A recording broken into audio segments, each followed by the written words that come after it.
We have witnessed greatness. With the monumental moment in the most recent episode of Jujutsu Kaisen, with Yuji proclaiming, "I am you," after landing a critical black flash against Mahito.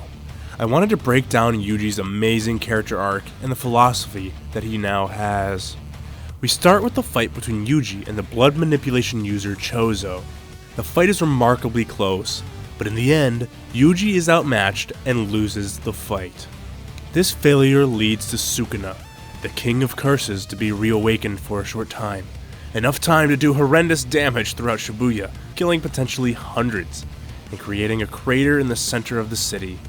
Then, Sukuna, this sick bastard, gives Yuji back control of his body, so he can witness the destruction. In a powerful scene, we see Yuji on his hands and knees, begging the universe to take him instead of all the lives that were just lost. If only he had died, maybe all this death wouldn't have happened.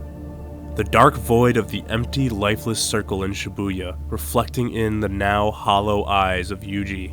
He says, "I have to go. I have to fight. Otherwise, I'll just be a murderer." Quickly, Yuji continues his fight, coming face to face with one of his greatest adversaries, Mahito, who continues Yuji's torment, all while trying to convince Yuji that they are the same, that just as easy as Mahito takes lives, Yuji saves lives. Put your whole self into your goals and beliefs, because it is who you are, is Mahito's message. And at the end of their long battle, Yuji admits that he was right. The evolution of Yuji's "I have to fight, otherwise I'll just be a murderer" is the philosophy that Yuji accepts. He is a cog, someone who is to perform the task of killing curses until his death. He will never stop. He will never give up. He will do his duty until he can't anymore. Even if his actions seem useless now, one day they may be apparent, but right now, that doesn't matter. When faced with a tremendous amount of guilt, Yuji finds purposeness in his existence, one that doesn't need belief, one that doesn't require thought. Just be a cog. Just do what needs to be done, and that's it. No more thinking about it. Now go. As the series continues in the manga, no real spoilers here, Yuji continues to struggle with the guilt he feels. He is still tormented by the loss of his friends. His feelings don't go away. But when faced with the insurmountable tasks ahead of him, he gets up, continues to try to be strong so he can exorcise more cursed spirits. The reason Yuji ends up like this is for three main reasons: the curse put on him, the deaths around him, and his own conviction. At the start of the show, we see one of the most influential things happen without us even realizing it. Yuji's grandfather's last words, urging Yuji to help others and die with people around him. In JJK, dying words hold great weight and seem to shift characters' fate to align with those words. So because of Yuji's grandfather's curse, Yuji is tasked with doing what he can to help others. Down to Yuji's core, he is someone who helps others, just as Mahito feels he must kill others. So when Yuji fails at helping others, it breaks him down, as we see with Nanami's death as well as Nobara's. These two deaths greatly impact Yuji. When he watches Nanami perish, he is overcome with rage. He immediately focuses on what is in front of him instead of completely processing what had happened, until he watches his close friend and ally, Nobara, die. You see how physically Yuji takes this emotional blow, as he ends up on the floor completely defeated and with no will to fight on, saying that his conviction was just an excuse to keep himself alive, when he now feels like he can't help others at all. This is on top of the fact that before all this, Sukuna had wreaked havoc on Shibuya, which we know if Yuji had been killed earlier in the series, that there would have been no Sukuna. Yuji completely takes the blame for all of Sukuna's actions, leaving him a shell of guilt.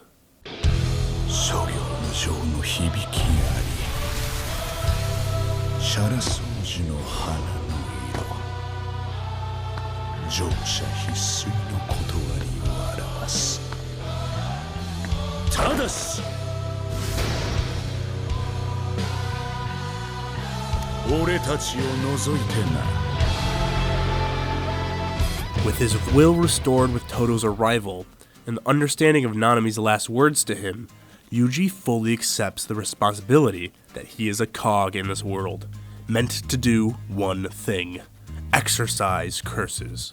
There's debate to be had whether or not this philosophy is a good one to have, if it's healthy for a person to believe in their existence this way.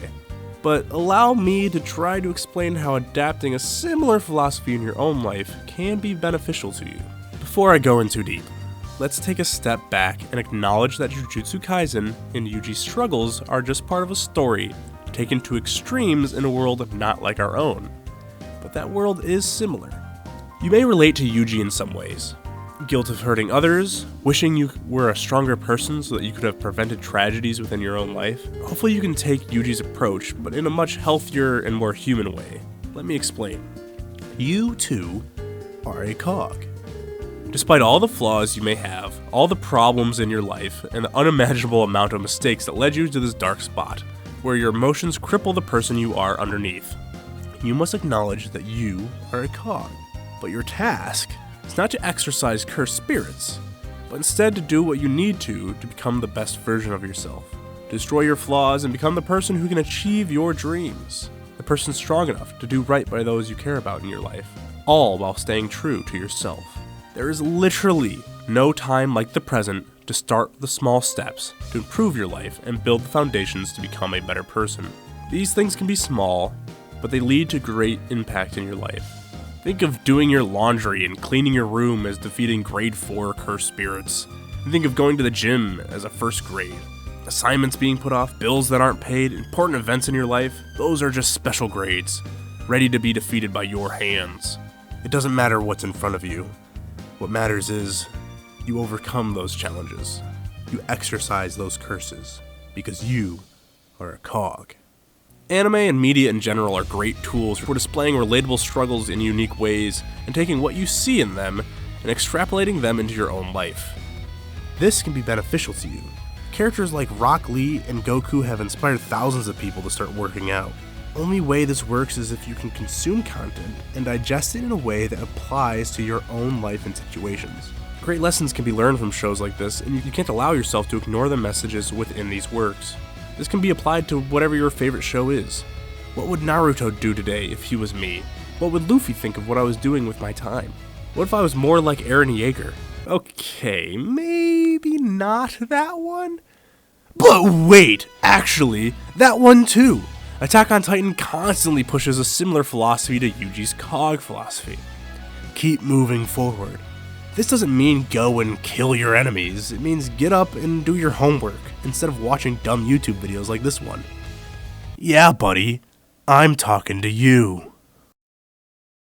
The Shibuya arc is almost at its end, and this amazing season of Jujutsu Kaisen is truly some of the greatest anime I've ever seen.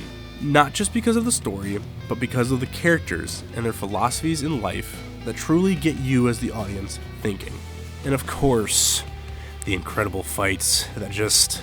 oh my god. Please like the video and subscribe. Thanks for watching all the way to the end. I'm making a video on Naughty Bear next. It's a little out of left field. I hope you like it. Bye.